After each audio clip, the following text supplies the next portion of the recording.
ಹುಟ್ಟಿದರೆ ಕನ್ನಡ ನಾಡಲು ಹುಟ್ಟಬೇಕು, ಮೆಚ್ಚಿದರೆ ಕನ್ನಡ ಮಣ್ಣ ಮೆಟ್ಟಬೇಕು. ಬದುಕಿದ್ದು ಜಟಕ ಬಂಡಿ, ಇದು ವಿಧಿಯೋಡಿಸುವ ಬಂಡಿ.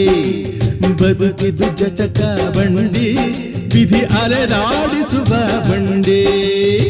ಹುಟ್ಟಿದರೆ ಕನ್ನಡ ನಾಡಲು ಹುಟ್ಟಬೇಕು, ಮೆಚ್ಚಿದರೆ ಕನ್ನಡ ಮಣ್ಣ ಮೆಟ್ಟಬೇಕು.